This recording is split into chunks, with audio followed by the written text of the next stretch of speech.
সুদূর এক রাজ্যের সীমান্তবর্তী এক গ্রামে বাস করতেন এক মহান গুরু। তার নাম ছিল মহর্ষি দেবনন্দ। তার জ্ঞান, ধৈর্য এবং সাধনার জন্য দূর দূরান্ত থেকে বহু শিষ্য তার কাছে শিক্ষা নিতে আসত। তিনি কেবল শাস্ত্র ও গ্রন্থের জ্ঞান দিতেন না, বরং জীবন গঠনের শিক্ষা দিতেন। একদিন এক যুবক দীর্ঘ পথ পেরিয়ে গুরুজির আশ্রমে উপস্থিত হলো। তার নাম অরুণ। সে ছিল এক সাধারণ কৃষকের ছেলে, কিন্তু তার হৃদয়ে ছিল জ্ঞানের তৃষ্ণা। সে বহু দূর হেঁটে নদী, জঙ্গল ও পাহাড় পেরিয়ে অবশেষে গুরুর সামনে উপস্থিত হলো। গুরুজি গভীর দৃষ্টিতে তাকিয়ে জিজ্ঞাসা করলেন, তুমি কে? এখানে কেন এসেছ? অরুণ বিনীত কণ্ঠে উত্তর দিল, গুরুবর, আমি আপনাদের মতো একজন বিদ্বান হতে চাই। আমি জ্ঞান অর্জন করতে চাই। গুরুজি কিছুক্ষণ নীরবে অরুণের দিকে তাকিয়ে রইলেন।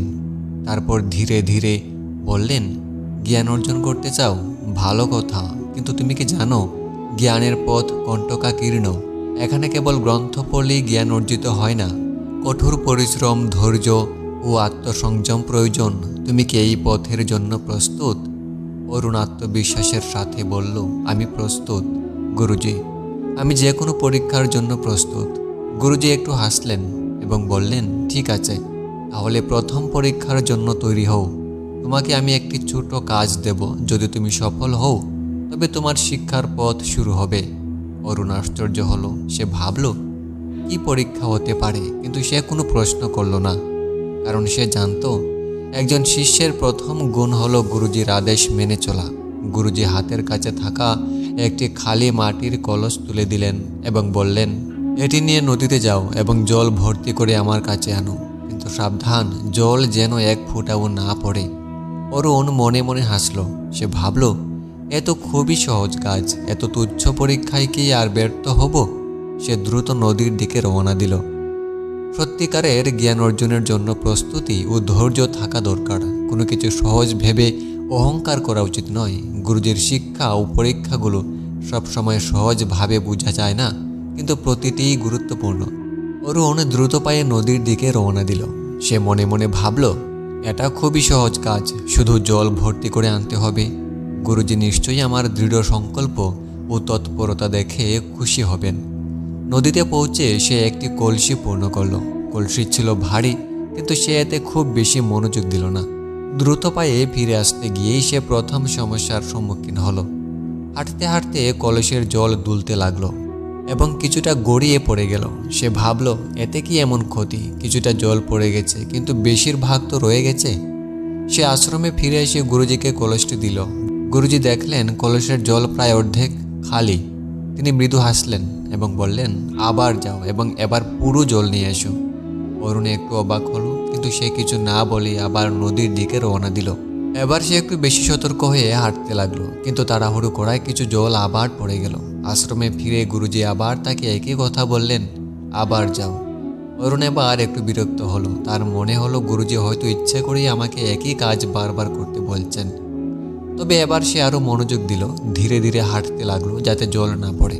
সে বুঝল দ্রুতগতিতে চলার চেয়ে ধৈর্য ধরে ভারসাম্য বজায় রাখা বেশি গুরুত্বপূর্ণ। অবশেষে সে এক ফোঁটা জলও না ফেলে গুরুজির সামনে উপস্থিত হলো। গুরুজি এবার খুশি হয়ে বললেন, এই পরীক্ষা শুধু জল আনার ছিল না, এটি ছিল ধৈর্যের পরীক্ষা। তাড়াহুড়ো করলে পথের অনেক মূল্যবান বস্তু হারিয়ে যায়। যেমন তোমার প্রথম 2 বার কিছু জল পড়ে গিয়েছিল। জ্ঞান অর্জনও তেমনি। যদি ধৈর্য না থাকে, তবে তুমি আসল সত্যের কিছু অংশ হারিয়ে ফেলবে। অরুণ এবার বুঝতে পারল গুরুজি কেন তাকে একই কাজ বারবার করতে বলছিলেন। তার অহংকার কমে গেল এবং সে উপলব্ধি করল শিক্ষার প্রথম শর্ত ধৈর্য। ধৈর্য ছাড়া প্রকৃত জ্ঞান অর্জন সম্ভব নয়। প্রথম দেখায় সহজ মনে হলেও অনেক কাজেই মনোযোগ ও ধৈর্য দরকার হয়। গুরুজির পরীক্ষার আসল উদ্দেশ্য সবসময় সরাসরি বোঝা যায় না, কিন্তু তাতে গভীর শিক্ষা লুকিয়ে থাকে। এই শিক্ষার পর অরুণ ধীরে ধীরে গুরুজির কঠোর শিষ্যদের জন্য প্রস্তুত হতে শুরু করলো, কিন্তু তার সামনে আরও কঠিন পরীক্ষা অপেক্ষা করছে। গুরুজির আশ্রমে দিন শুরু হতো খুব ভোরে। প্রতিদিন সূর্যোদয়ের আগে শিষ্যদের উঠতে হতো। তারপর শুরু হতো তাদের বিভিন্ন কর্মকাণ্ড, ধ্যান, পাঠ, শাস্ত্র অধ্যয়ন এবং শারীরিক পরিশ্রম। অরুণ প্রথমে ভাবত, আমি তো এখানে জ্ঞান অর্জন করতে এসেছি, তাহলে কেন এত শারীরিক পরিশ্রম করতে হবে? কিন্তু সে গুরুজির নির্দেশ অনুযায়ী সব কাজ করত। একদিন সকালে গুরুজি শিষ্যদের সবাইকে ডেকে বললেন, আজ থেকে তোমাদের একটি নতুন দায়িত্ব দেওয়া হলো, বাগানের যত্ন নেওয়া। তোমাদের প্রতিদিন গাছ লাগাতে হবে, মাটি খুঁড়তে হবে, আগাছা পরিষ্কার করতে হবে এবং গাছে জল দিতে হবে। শিষ্যরা বিস্মিত হলো। তাদের মধ্যে কেউ কেউ মনে মনে ভাবলো, এ তো মালিদের কাজ, আমরা এখানে বিদ্যা অর্জন করতে এসেছি, কৃষিকাজ করতে নয়। অরুণে কিছুটা হতাশ হলো, কিন্তু সে কিছু বলল না। সে দেখলো গুরুজি নিজেও মাঝে মাঝে বাগানের কাজে হাত লাগাচ্ছেন। তাই অরুণ ভাবলো, গুরু যদি পারেন তবে আমিও পারবো। দিন যেতে লাগলো এবং বাগান ধীরে ধীরে রূপ নিতে লাগলো। প্রথম দিকে কাজ করতে অরুণের খুব কষ্ট হতো, হাতের তালুতে ফুসকা পড়ে যেত, পিঠ ব্যথা করতো। কিন্তু ধীরে ধীরে সে এই কাজে দক্ষ হয়ে উঠল। মাসখানেক পরে একদিন গুরুজি বাগানে এলেন এবং শিষ্যদের জিজ্ঞাসা করলেন, এখন কি তোমরা বুঝতে পারছো কেন আমি তোমাদের এই কাজ দিয়েছি? অরুণ মাথা নিচু করে বলল, গুরুজি, আমরা এখানে বিদ্যা অর্জন করতে এসেছি, কিন্তু আমরা শুধু মাটি খুঁড়ে যাচ্ছি। এর মানে কি? গুরুজি মৃদু হেসে বললেন, দেখো অরুণ, যখন প্রথম এখানে এলে তখন তুমি তাড়াহুড়ো করেছিলে, ধৈর্য কম ছিল। এই বাগান তোমাকে শেখাচ্ছে যে যে কোনো বড় অর্জনের জন্য ধৈর্য ও পরিশ্রম দরকার। যেমন একটি গাছ একদিনে বড় হয় না, ঠিক তেমনি সত্যিকারের জ্ঞানও একদিনে অর্জিত হয় না। অরুণ এবার বুঝতে পারল গুরুজির শিক্ষা। তিনি আবার বললেন, গাছের যত্ন যেমন করলে তা একদিন ছায়া ও ফল দেয়, ঠিক তেমনি কঠোর পরিশ্রম করলে তার ফল একদিন তোমার জীবনেও আসবে। অরুণ গুরুজির কথায় অনুপ্রাণিত হলো এবং বুঝতে পারল কঠোর পরিশ্রমের কোনো বিকল্প নেই। জ্ঞান অর্জনের পথ কঠিন পরিশ্রম ও ধৈর্যের মাধ্যমে তৈরি হয়। যে কাজ প্রথমে অর্থহীন মনে হয়, তার মধ্যেই গভীর শিক্ষা লুকিয়ে থাকতে পারে। প্রকৃতিতে যেমন গাছ ধীরে ধীরে বড় হয়, ঠিক তেমনি জ্ঞান ও দক্ষতা অর্জনও সময় নেয়। কঠোর পরিশ্রম করলে তার ফল একদিন অবশ্যই পাওয়া যায়। অরুণ এবার নিজের ভুল বুঝতে পারল এবং আরও উৎসাহ নিয়ে শিক্ষার পথে এগিয়ে চলল। কিন্তু তার সামনে আরও কঠিন চ্যালেঞ্জ অপেক্ষা করছিল। বছর খানেক কাটতে না কাটতেই অরুণ গুরুজির আশ্রমের অন্যতম সেরা শিষ্যে পরিণত হলো। সে অধ্যবসায় ছিল, প্রতিটি শিক্ষায় গভীর মনোযোগ দিত এবং ধৈর্য ও পরিশ্রমের পরীক্ষাগুলোতে সফল হয়েছিল। ধীরে ধীরে তার মধ্যে আত্মবিশ্বাস জন্ম নিল, কিন্তু সেই আত্মবিশ্বাস কখন যেন অহংকারে রূপ নিতে শুরু করলো। সে ভাবতে লাগলো, আমি তো সব শিখে ফেলেছি, অন্য শিশুদের চেয়ে অনেক এগিয়ে আছে। গুরুজির কাছ থেকে আমি আর নতুন কি শিখতে পারি? এমনকি সে মাঝে মাঝে অন্য শিশুদের ভুল ধরিয়ে দিত, তাদের শেখানোর চেষ্টা করত, যেন সে নিজেই একদিন গুরু হয়ে উঠেছে। গুরুজি সব কিছুই বুঝতে পারছিলেন, কিন্তু সরাসরি কিছু বললেন না। তিনি জানতেন অহংকারের শিক্ষা বই পড়ে দেওয়া যায় না, জীবনই তাকে শিক্ষা দিতে পারে। তাই তিনি অরুণের জন্য একটি বিশেষ ব্যবস্থা করলেন। একদিন গুরুজি বললেন, অরুণ, তুমি যেহেতু এত কিছু শিখেছো, আমি চাই তুমি একটি বিশেষ কাজ করো। নদীর ওপারে এক বৃদ্ধ ব্যক্তি থাকেন, তিনি খুব জ্ঞানী, কিন্তু একটি সমস্যায় ভুগছেন। তুমি সেখানে গিয়ে তার সমস্যার সমাধান করে আসো। অরুণ মনে মনে ভাবলো, এটা তো সহজ কাজ, আমি এত কিছু শিখেছি, নিশ্চয়ই এই সমস্যার সমাধান করতে পারবো। সে আত্মবিশ্বাসের সঙ্গে বৃদ্ধের কাছে গেল এবং বলল, গুরুজি আমাকে পাঠিয়েছেন, বলুন কি সমস্যা? বৃদ্ধ বললেন, বৎস, আমার জীবনের একটি সমস্যা আমি বহু বছর ধরে বুঝতে পারছি না। তুমি যদি সত্যি জ্ঞানী হও তবে এর উত্তর দাও। অরুণ বলল, বলুন, আমি চেষ্টা করব। বৃদ্ধ বললেন, আমি সারা জীবন সত্যের পথ অনুসরণ করেছি, কিন্তু কেন এখনো আমার মনে অস্থিরতা? কেন আমি এখনো শান্তি পাই না? অরুণ কিছুক্ষণ চুপ করে রইল। এই প্রশ্নের উত্তর সে নিজেই জানত না। সে অনেক শাস্ত্র পড়েছিল, গুরুজির কাছ থেকে অনেক কিছু শিখেছিল, কিন্তু এই প্রশ্নের উত্তর সে খুঁজে পেল না। সে নানা যুক্তি দিয়ে বোঝানোর চেষ্টা করলো, কিন্তু বৃদ্ধ শুধু মাথা নেড়ে বললেন, এগুলো সবই বইয়ের কথা, তুমি কি সত্যিই উত্তর জানো? অরুণ এবার উপলব্ধি করলো সে আসলে এখনও অনেক কিছু জানে না। তার মধ্যে অহংকার জন্মেছিল, কারণ সে ভেবেছিল সে সব শিখে ফেলেছে, কিন্তু প্রকৃতপক্ষে জ্ঞানের সমুদ্র এত বিশাল যে সে এখনও তার পাড়েই দাঁড়িয়ে আছে। সে নীরব হয়ে ফিরে এলো। গুরুজি সব বুঝতে পেরে বললেন, তুমি কি উত্তর খুঁজে পেয়েছো? অরুণ মাথা নিচু করে বলল, না গুরুজি, আমি বুঝতে পারলাম যে আমি আসলে এখনও কিছুই জানি না। আমি ভেবেছিলাম আমি অনেক বড় জ্ঞানী হয়ে গেছে, কিন্তু বাস্তবে আমার জ্ঞান এখনও খুব সীমিত। গুরুজি মৃদু হাসলেন এবং বললেন, অহংকারী জ্ঞানের সবচেয়ে বড় বাধা। যখন তুমি ভাবতে শুরু করবে যে তুমি সব জানো, তখনই শেখা বন্ধ হয়ে যাবে। একজন সত্যিকারের জ্ঞানী সবসময় নিজেকে ছাত্র মনে করে, কারণ শেখার শেষ নেই। অরুণ এবার সত্যিকারের বিনম্র হলো।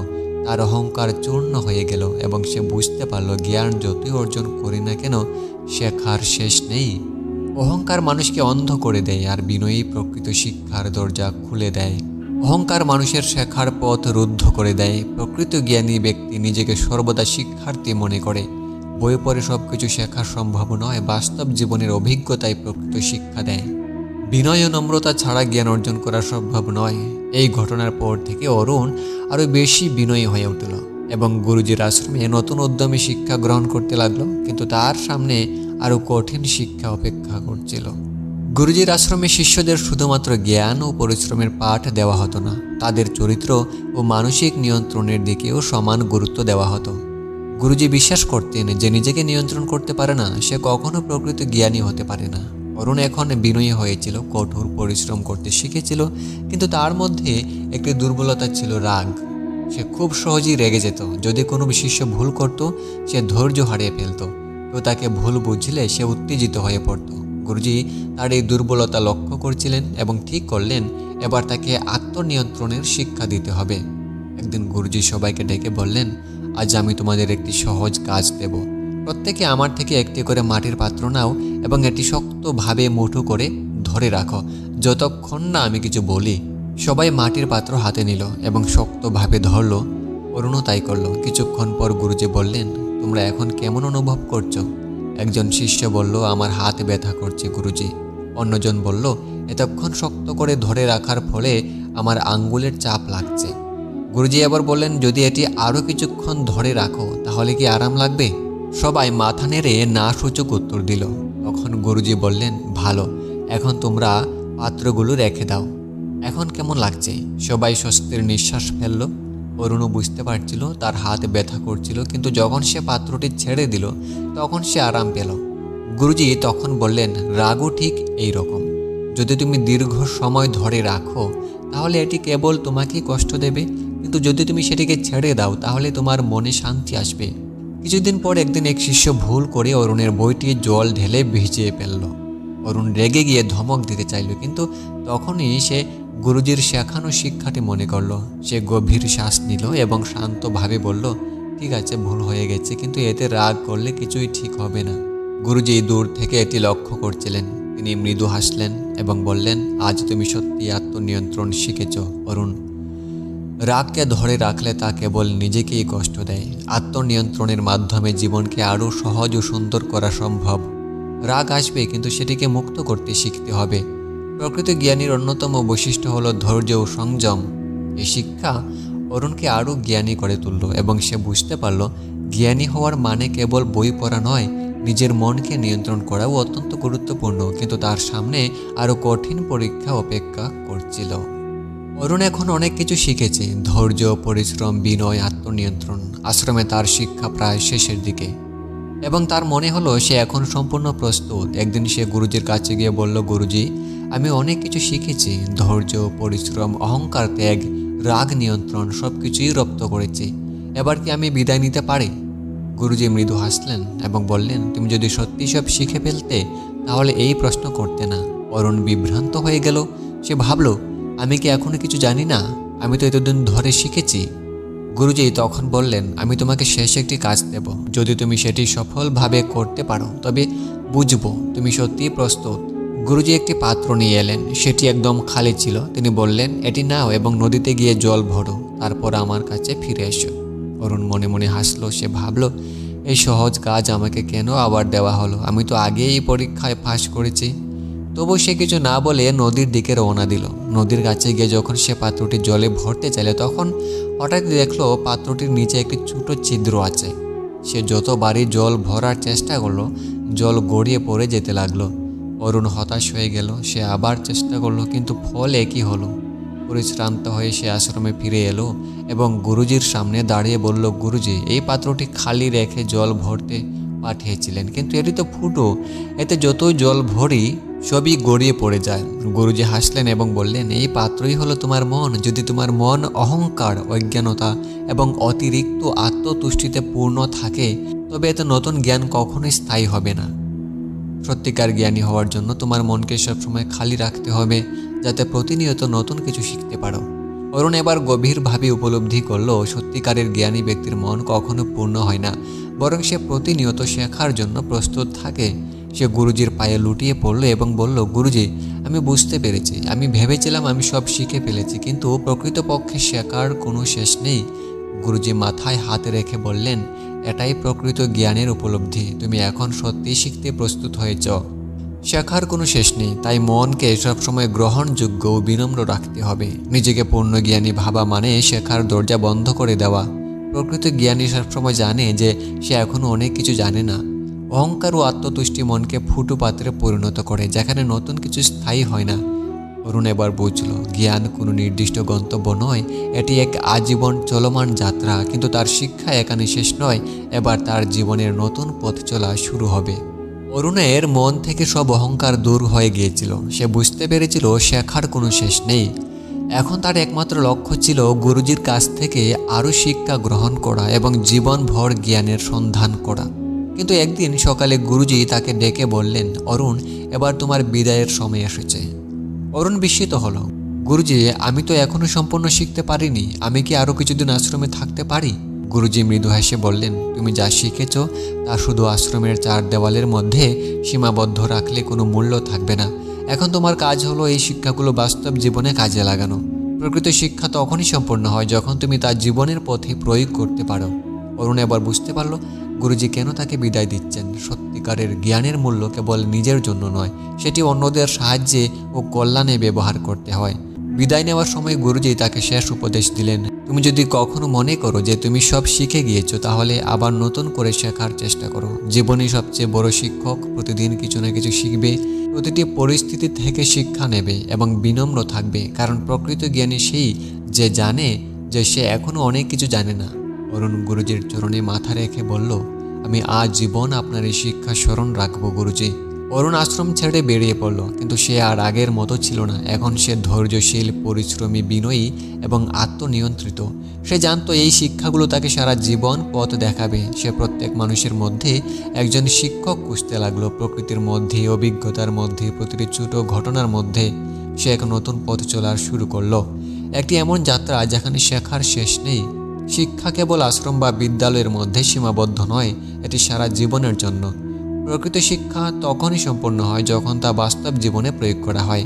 জীবনই সবচেয়ে বড় শিক্ষক এবং প্রতিটি ঘটনা থেকে কিছু শেখার সুযোগ থাকে। সত্যিকারের জ্ঞানী কখনো নিজেকে সম্পূর্ণ শিক্ষিত মনে করে না, বরং প্রতিনিয়ত নতুন কিছু শেখার চেষ্টা করে। এভাবে অরুণ একদিন নিজেও একজন মহান জ্ঞানী হয়ে উঠল, কারণ সে গুরুজির শিক্ষা শুধু মনে রাখেনি, বরং তা জীবনে বাস্তবায়ন করেছিল।